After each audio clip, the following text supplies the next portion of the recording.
I'm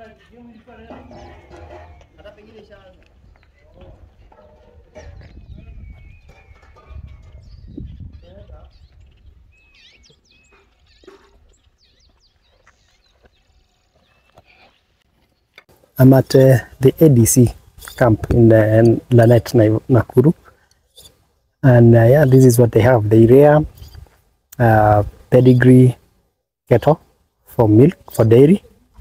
So they have Jerseys, Brown Swiss, Guernsey, Frisians, all of them. Quite beautiful. So the system is quite simple. So you see these fields. All those fields is where they ideally would spend the day, half day, from morning to about 1, and they will come back for milking. That's what is happening there. And as they are milked, milking happens right after they get something to eat. So this one is resting. You would think it is dead, but it's resting in a funny posture. So if the interesting bit with these national, strategic assets like the ADCs is that these assets are basically what has propelled agriculture in Kenya for many years. So if you compare our country's agriculture to neighboring countries, especially in East and Central Africa, you realize that Kenya has always been ahead, and it's because of such strategic assets, right? So they've done so much, and so little about them is known. So, for instance, in these ADC is just one of the corporations. We have many. We have Kari and Caros and all that, but this particular ADC was established in 1965 through an act of parliament. Initially, the idea was to have this parastatal that would help resettle Africans back into their native lands, post-independence. So this was the brainchild of our then Minister for Agriculture, a brilliant man called Mackenzie. So he was our first agriculture minister. Mackenzie is an interesting guy because he was a minister in both governments. The colonial government and post-independence Kenya government. He still got an opportunity to serve. What makes him interesting is that he was not even a Kenyan born. He was South African. He came into Kenya after the war. He served in the military in South Africa. He came into Kenya in 1946. Came and settled here in Nakuru, a place called Solai, in a 1,200-acre farm, and he started breeding. He had these pedigree cows, good genetics, and very, soon enough he was able to endear himself to the settler community back then. Got to represent in the agriculture as a chairman. Back then it was known as Royal Agriculture Society. So today it's ASK, Agriculture Society of Kenya. So he got the position of chairmanship, and where he served up until about 1957, where now as a farmer he had gotten to a point of he had developed interest with politics. So remember back then in the Legislative Council, farmers voices were a bit strong, and they used to get a nomination to the parliament, the LegCo back then. So he got a position to represent farmers in 57, and that's where his career in politics now officially began. So he happened to be in the room, government house, back then in 57, when the commissioner for all colonies from Mr. Allen, they came to Kenya and had a proposed constitution that was supposed to help transition the government, and I say transition because at this particular juncture in 57, the colonizers had realized that it would no longer be tenable for them to continue with the colonial ways as it were. It had become very expensive, and the British had no money to run the colonies. That particular moment, the dilemma was that, you see, on one hand, they have thousands of settlers across their colonies, and with a lot of capital, a lot of assets. So if they were to just up and leave, that would mean a huge loss to their population. Again, if they left them, you remember this is a point where across Africa the struggle for independence had intensified. Was insurgents all over. So it was necessary for them to have an exit strategy that would allow them to leave without losing of their investments. So Mr. Mackenzie, at that particular moment, him and other like-minded people had, envisioned, a biracial or a multiracial Kenya, right? So they began the steps. It was very interesting because the proposed constitution was supposed to run for 10 years, and thus 10 years would allow the settler to find a way of disposing or find a way of exiting with minimal losses.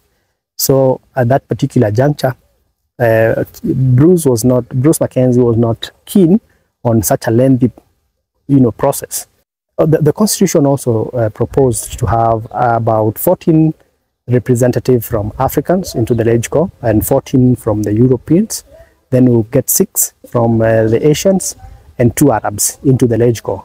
So in 58 at the beginning, Sir Evelyn Barling, the governor of Kenya at the moment, came into parliament and told them that there would be no more constitutional change, and the constitution will proceed as it were.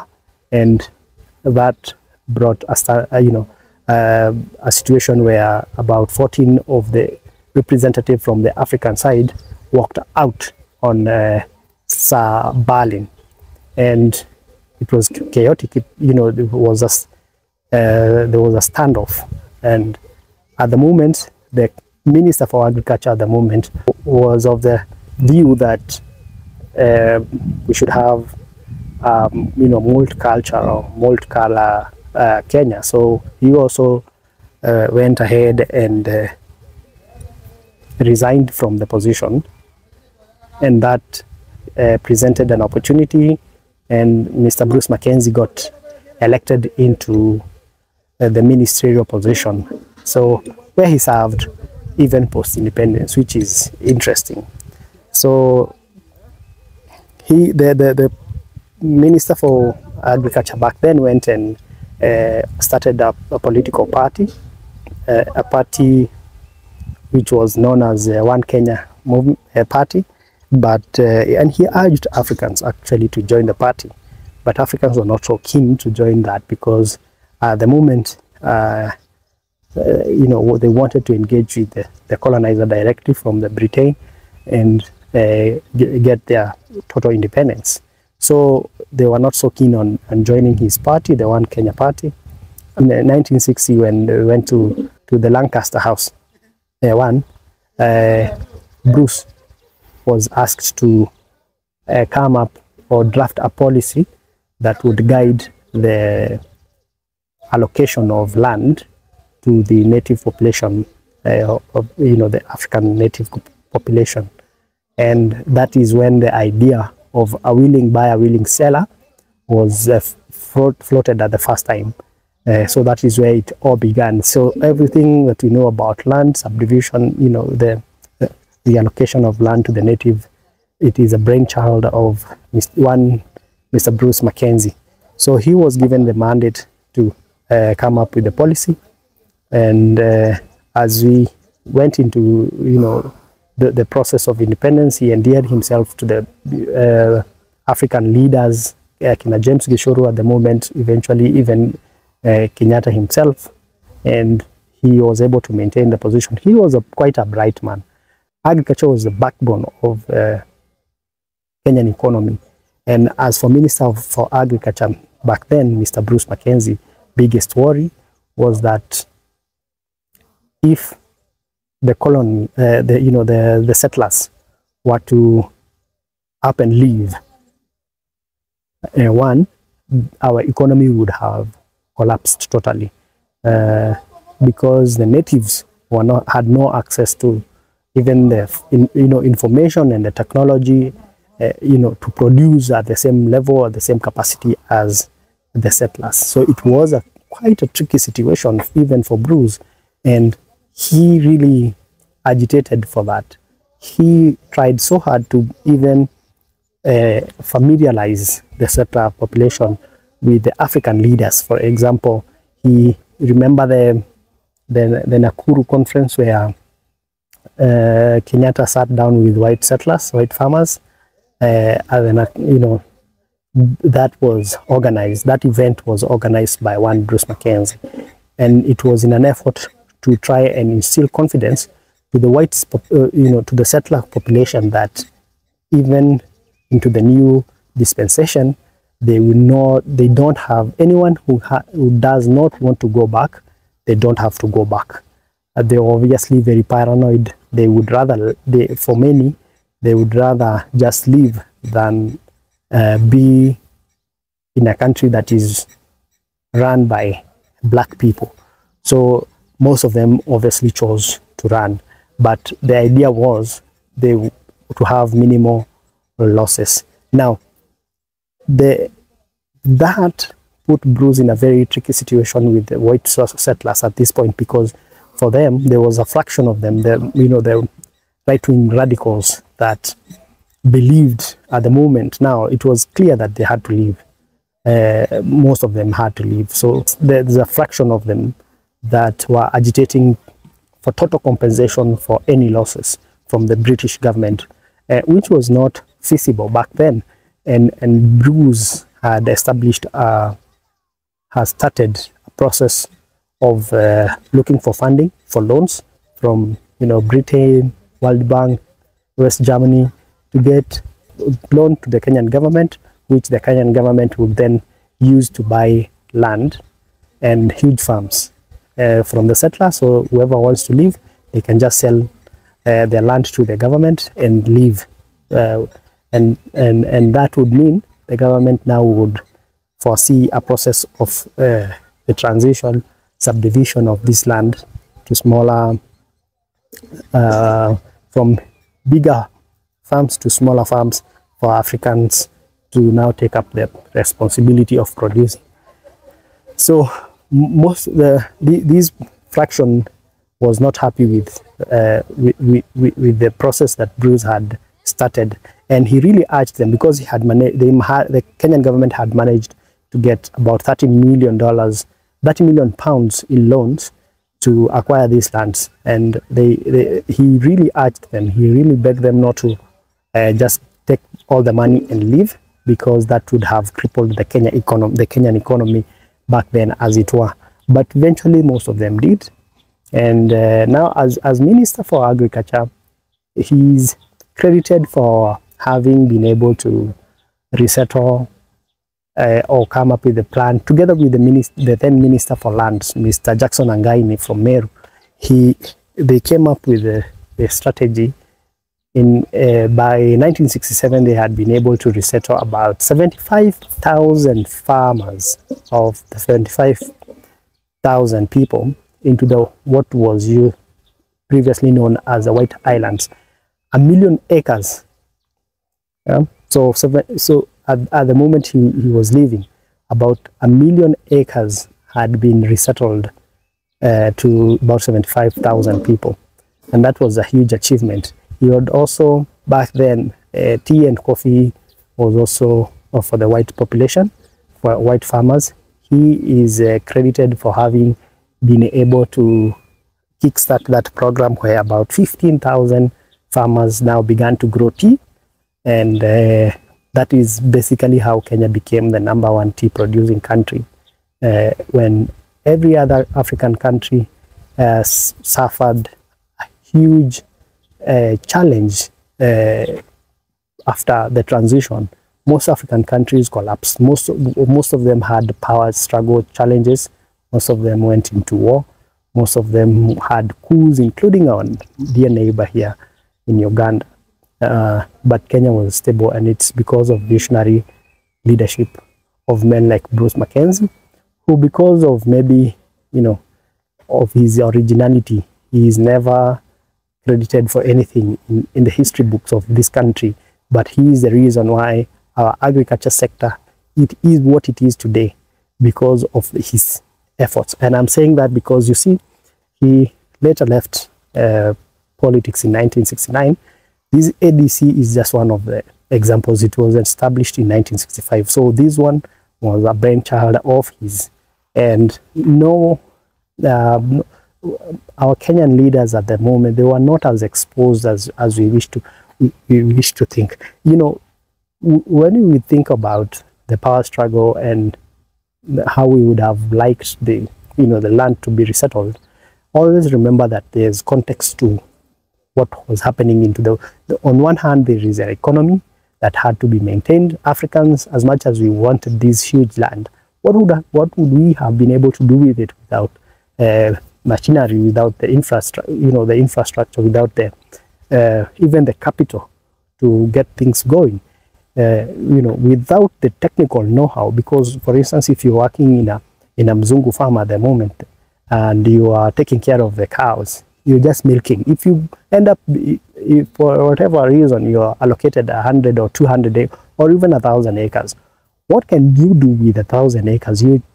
From a point where you are just milking, you don't know enough about this pedigree cattle to produce to the level that we wish, and sometimes it can be an emotional topic, but the reality is, if most of us, or what other fractions of the struggle proposed, the territorial takeover would have happened, it would have eventually crippled the Kenyan economy. If for those that lovers of history, you remember, back then our currency was very, very strong.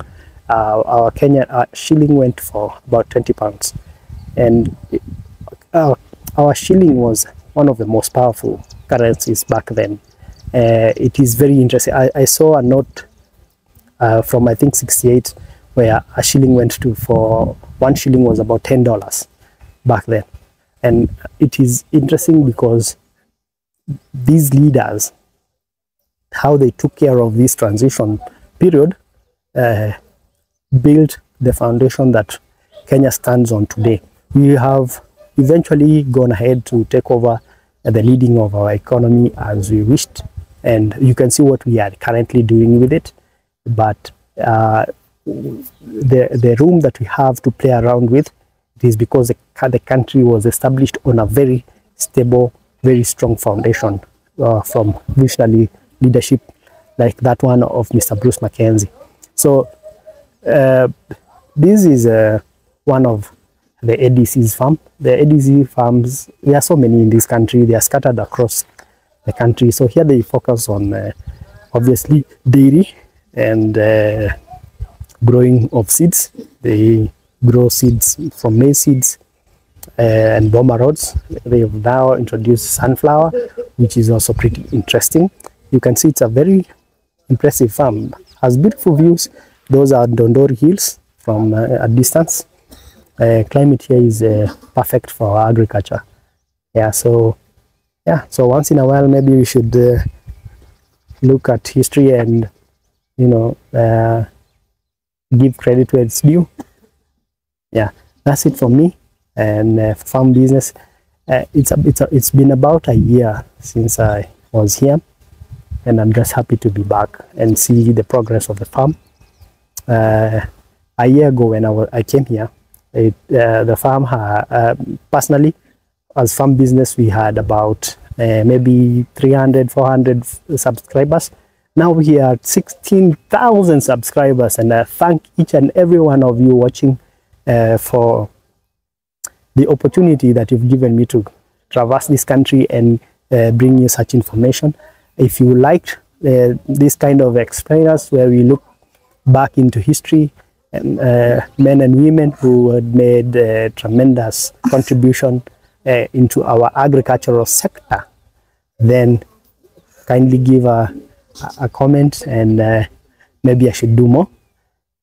If you like this video, this particular video, first I would say thank you. Feel free to obviously like, share, and thank you for subscribing. Right, so the rain is almost here now. I have a long way to go. Yeah, catch you soon in the next one.